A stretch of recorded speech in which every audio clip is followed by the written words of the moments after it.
Kenapa saham BES dihargai pasar terlalu murah? Sebelum lanjut, yuk subscribe dan nyalain notifikasinya, biar kamu selalu dapat update saham menarik lainnya. BES atau PT Bekasi Fajar Industrial Estate Tbk merupakan perusahaan yang membuka dan menjalankan, serta mengelola kawasan industri dan perumahan, bertindak sebagai pengembang, menjual tanah-tanah yang telah dikembangkan, membuka, menjalankan, dan mengelola, serta menyewakan pusat pertokoan dan perkantoran. Secara umum, BES memiliki 3 jenis produk. Yang pertama yaitu produk kawasan industri, yang terbagi menjadi kafling industri siap bangun dan penyewaan standar factory building. Kafling industri siap bangun merupakan produk yang terdiri dari sebidang tanah yang sudah matang, sehingga konsumen dapat langsung membangun pabrik di atasnya. Luas kafling industri siap bangun ini sangat bervariasi, tergantung dari luasan yang diperlukan oleh masing-masing konsumen, mulai dari 5.000 meter persegi sampai dengan 300.000 meter persegi. Sedangkan standar factory building merupakan bangunan yang dibangun oleh perseroan berdasarkan desain dan konstruksi bertaraf internasional yang dibangun dengan luas sekitar 10.000 meter persegi. Di dalam standar factory building ini terdapat ruangan untuk bekerja yang dapat digunakan sebagai pabrik. Simpelnya, untuk produk kawasan industri ini, BES menjual tanah kalau ada perusahaan yang mau membangun pabriknya sendiri. Dan juga BES menyewakan bangunan yang dapat digunakan sebagai pabrik kalau ada perusahaan yang nggak mau repot untuk membangun pabriknya. Untuk produk yang kedua yaitu infrastruktur dan jasa pelayanan.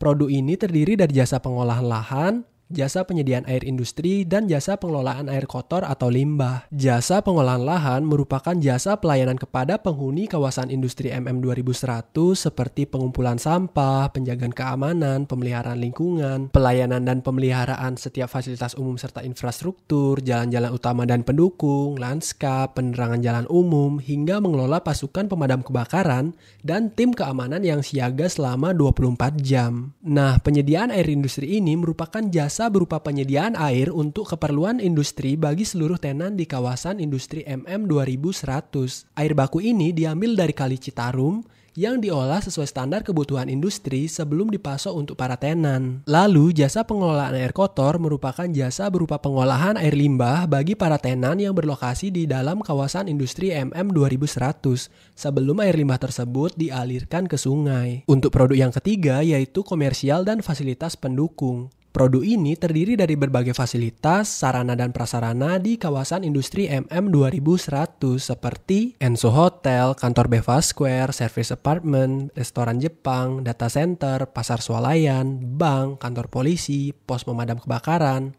kantor pos, pom bensin, sekolah menengah kejuruan, dan masjid. Jika kita melihat dari struktur kepemilikannya, mayoritas saham BES dimiliki oleh The Ningking & Family melalui PT Argo Manunggal Land Developer yang sebesar 48,1% per kuartal 3 tahun 2024. Untuk yang belum tahu, The Ningking merupakan seorang pengusaha sekaligus pemilik Alam Sutra yang sahamnya juga listing di Bursa Efek Indonesia dengan kode saham ASRI. Nah, saham BES juga dimiliki oleh Daiwa House Industry Co Ltd sebesar 10%, yang mana Daiwa ini merupakan salah satu perusahaan raksasa asal Jepang. Selain itu, saham BES juga dimiliki oleh Bapak Hung Kang Suteja sebesar 0,07% dan sisanya dimiliki oleh masyarakat sebesar 41,8%. Jika kita telusuri struktur kepemilikan ini lebih lanjut, terdapat hal yang menarik, yang mana sejak tahun 2022, saham BES sudah tidak direpokan lagi ke Maybank, yang mana repo ini terjadi pada kuartal 3 tahun 2020. Nah, repo ini merupakan singkatan dari Repurchase Agreement. OJK mendefinisikan transaksi repo ini sebagai kontrak jual atau beli efek dengan janji beli atau jual kembali pada waktu dan harga yang telah ditetapkan. Sederhananya, transaksi repo ini merupakan perjanjian peminjaman dana dengan cara menjadikan saham sebagai jaminannya dan akan dibeli kembali pada waktu yang telah ditentukan. Jadi, jika PT Bekasi Fajar Industrial Estate Tbk merepokan sahamnya ke Maybank, berarti perseroan meminjam dana ke Maybank dengan menjadikan saham BES sebagai jaminannya. Jika sampai waktu yang telah ditetapkan perseroan tidak mampu membayar pinjamannya ke Maybank, maka saham BES yang dijadikan jaminan akan disita oleh pihak Maybank. Biasanya jika perusahaan merepokan sahamnya, hal tersebut akan memberikan sentimen negatif ke pasar dan juga berlaku sebaliknya. Nah, jika kita melihat pendapatan BES pada kuartal 3 tahun 2024, pendapatan BES sebesar 314 miliar. Pendapatan ini turun 23,6%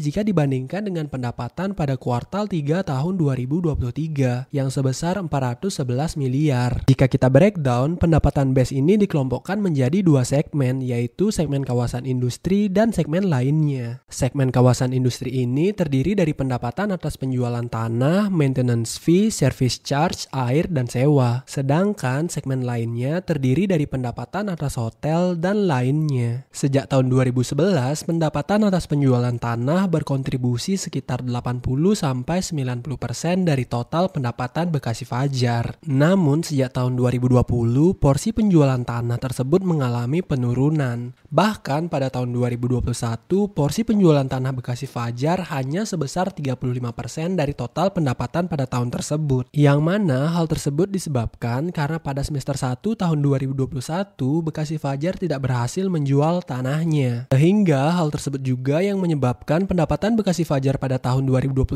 merupakan yang terendah sejak tahun 2011.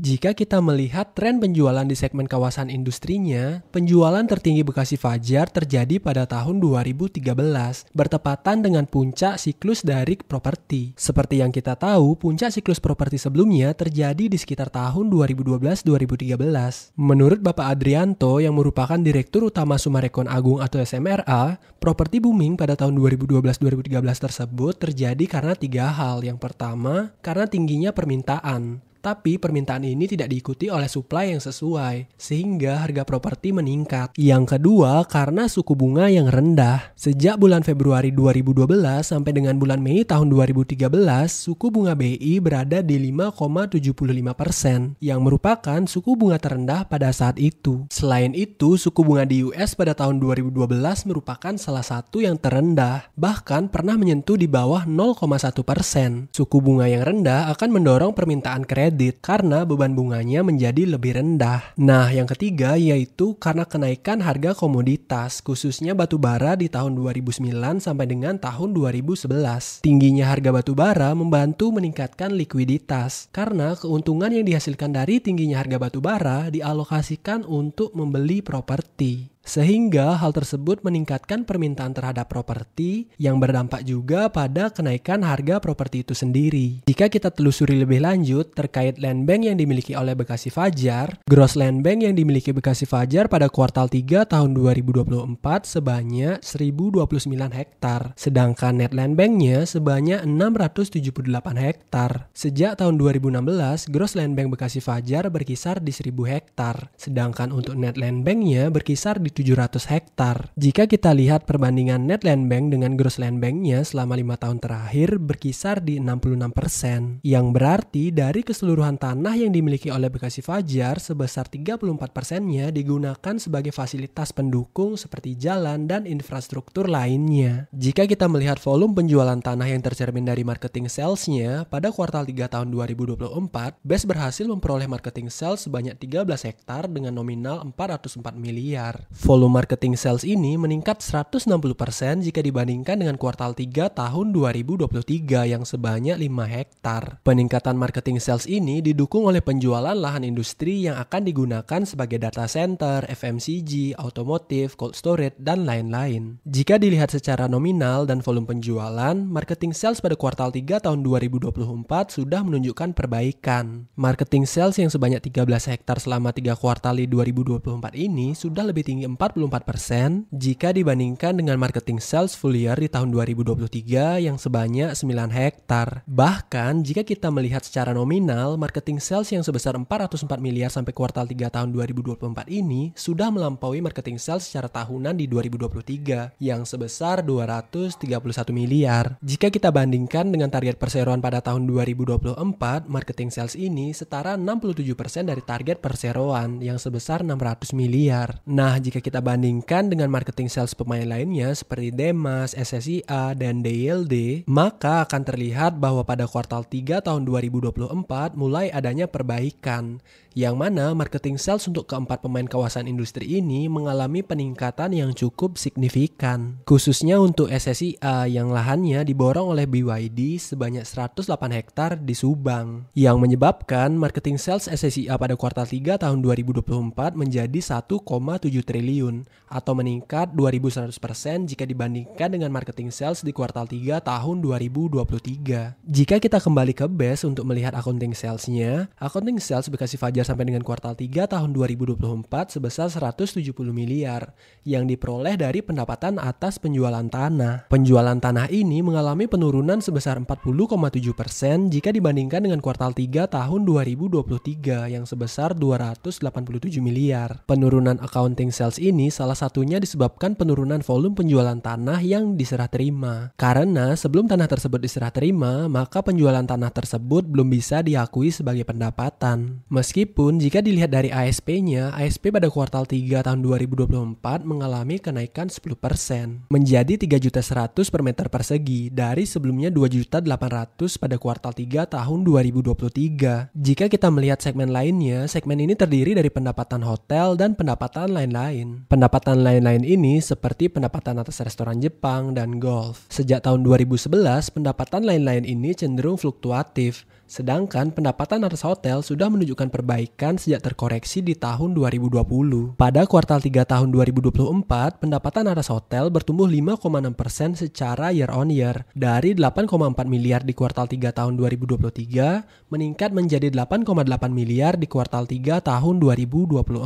Sama seperti pendapatan atas hotel, pendapatan lain-lain juga mengalami pertumbuhan sebesar 16,8% secara year on year. Dari 17,9 miliar meningkat menjadi 20,9 miliar di kuartal 3 tahun 2024. Jika melihat margin keuntungan segmen kawasan industri yang tercermin dari gross profit marginnya, margin penjualan tanah berkisar di 70%. Sedangkan untuk maintenance fee, service charge, air, dan sewa, margin keuntungannya berkisar di 40%. Jika kita bandingkan gross profit margin atas penjualan tanah Bekasi Fajar dengan Demas, SSIA, dan DLD, margin keuntungan atas penjualan tanah BES merupakan salah satu yang tertinggi. Jadi, wajar saja jika banyak orang menilai kawasan industri yang dimiliki oleh Bekasi Fajar merupakan kawasan industri yang premium. Terlebih, upah minimum di Bekasi merupakan yang tertinggi di Indonesia, sehingga target market dari Bekasi Fajar bukan berfokus pada perusahaan yang padat karya atau membutuhkan banyak tenaga kerja. Jika kita melihat gross profitnya pada kuartal 3 tahun 2024, gross profit dari Bekasi Fajar mengalami penurunan sebesar 25,5%. Dari 258 miliar pada kuartal 3 tahun 2023 turun menjadi 192 miliar pada kuartal 3 tahun 2024. Nah, jika kita melihat ke operating profitnya, operating profit Bekasi Fajar mengalami penurunan sebesar 36,2%. Dari 165 miliar pada kuartal 3 tahun 2023 turun menjadi 106 miliar di kuartal 3 tahun 2024. Sedangkan untuk operating profit marginnya mengalami penurunan sebesar 6%. Dari 40% di kuartal 3 tahun 2023 turun menjadi 34% di kuartal 3 tahun 2024. Jika kita melihat ke net profitnya, net profit Bekasi Fajar juga mengalami penurunan sebesar 68,8%. Dari 101 miliar di kuartal 3 tahun 2023 turun menjadi 32 miliar di kuartal 3 tahun 2024. Penurunan net profit ini membuat net profit margin dari Bekasi Fajar terkoreksi sebesar 15%. Dari 25% di kuartal 3 tahun 2023 turun menjadi 10% di kuartal 3 tahun 2024. Jika kita melihat return on equity dan return on asset trailing 12 month pada kuartal 3 tahun 2024, ROA dan ROE dari Bekasi Fajar mengalami penurunan dan bahkan minus. Return on asset Bekasi Fajar minus 0,52%, sedangkan ROE-nya minus 0,69%. Penyebab ROA dan ROE dari Bekasi Fajar minus karena pada kuartal 4 tahun 2023 Bekasi Fajar mengalami kerugian sebesar 61,8 miliar. Dan dari 61 miliar tersebut, sebesar 49 miliarnya disebabkan kerugian atas selisih kurs. Sehingga jika kita melihat ROA dan ROE Bekasi Fajar secara trailing 12 month, maka nilainya menjadi negatif. Karena laba bersih Bekasi Fajar sampai dengan kuartal 3 tahun 2024 hanya sebesar 31,6 miliar. Nah, jika kita melihat asetnya, aset Bekasi Fajar pada kuartal 3 tahun 2024 sebesar 5,8 triliun. Nilai aset ini mengalami penurunan sebesar 2,6% jika dibandingkan dengan kuartal 3 tahun 2023 yang sebesar 5,9 triliun. Jika kita breakdown, aset Bekasi Fajar sebesar 82,4% atau setara 4,8 triliunnya selanjutnya merupakan persediaan, yang mana persediaan ini terdiri dari tanah, ruko, serta makanan dan minuman. Namun, jika kita lihat lebih lanjut, dapat kita katakan bahwa persediaan ini sebenarnya semuanya tanah, karena porsi tanahnya sebesar 99,8% dari total persediaan. Jika kita melihat ke liabilitasnya, liabilitas yang dimiliki oleh Bekasi Fajar sampai dengan kuartal 3 tahun 2024 sebesar 1,4 triliun. Nilai liabilitas ini mengalami penurunan sebesar 8,2% jika dibandingkan dengan liabilitas pada kuartal 3 tahun 2023 yang sebesar 1,5 triliun. Jika kita breakdown, liabilitas dari Bekasi Fajar mayoritas berasal dari utang bank, yang mana porsi utang bank dari Bekasi Fajar ini besarnya 94,1% atau setara 1,3 triliun. Utang berbunga ini memang dapat dikatakan cukup besar, namun jika kita melihat selama 10 tahun terakhir atau sejak tahun 2015, utang berbunga dari Bekasi Fajar memang rata-rata sekitar 90% dari total liabilitasnya. Tapi yang menarik, pada bulan Oktober tahun 2023, manajemen melakukan perubahan untuk struktur utangnya, yang mana manajemen mengubah utang sindikasinya yang dalam mata uang US dollar dan yen dengan bunga floating menjadi utang dalam mata uang rupiah dengan bunga fix untuk 2 tahun pertama. Manajemen menilai perubahan struktur utang tersebut bertujuan untuk mengurangi risiko dari penurunan nilai mata uang, yang mana pada bulan Oktober tahun 2023, kurs US dollar tertinggi di sekitar 15.900, sedangkan yen berada di 106. Pada saat ini, kurs US dollar berada di sekitar 16.300 dan yen berada di 109, yang berarti mata uang US dollar dan yen mengalami penguatan sebesar 2,5%. Jika kita melihat ke valuasinya, saat ini BES dihargai Rp88 atau setara 848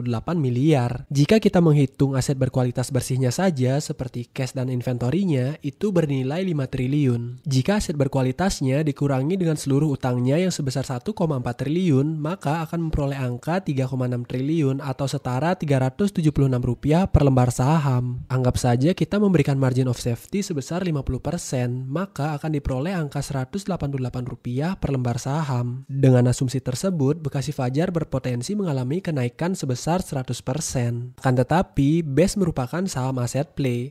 Untuk saham aset play bisa diapresiasi pasar, perlu ada sentimen atau story yang membuat saham tersebut menarik. Keuntungan dari saham aset play yaitu risikonya lebih terbatas dan bisa menawarkan return yang menarik. Kekurangannya, kita sebagai investor retail tidak bisa mengetahui pasti kapan saham BES akan diapresiasi, dan biasanya membutuhkan waktu yang tidak sebentar untuk bisa menarik perhatian market. Jika kita melihat ke tahun 2013, yang dimana tahun tersebut merupakan puncak dari kinerja Bekasi Fajar yang salah satunya didorong oleh boomingnya properti, ada 3 hal yang perlu diperhatikan. Yang pertama yaitu permintaan terhadap properti itu sendiri. Apakah saat ini terdapat peningkatan permintaan khususnya untuk kawasan industri? Untuk saat ini menurut saya belum. Karena dari manajemen sendiri menargetkan revenue pada tahun 2024 sebesar 600 miliar atau 45% dari total revenue tahun 2013.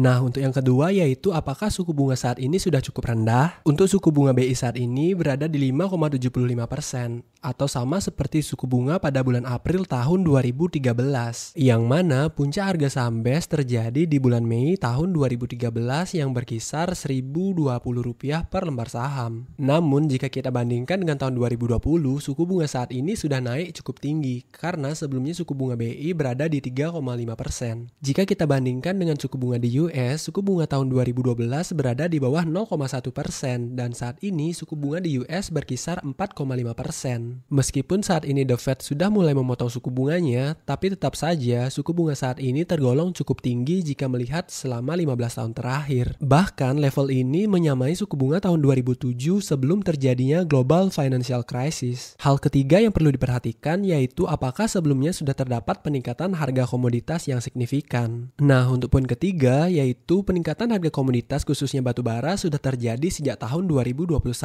Puncaknya di tahun 2022 yang berkisar di $450 per metrik ton. Dari ketiga hal tersebut, yang bisa dikatakan paling penting yaitu poin pertama terkait dengan permintaan properti itu sendiri. Bagaimana menurut kamu? Jangan lupa like, comment, subscribe, nyalain notifnya. Sampai ketemu di video selanjutnya.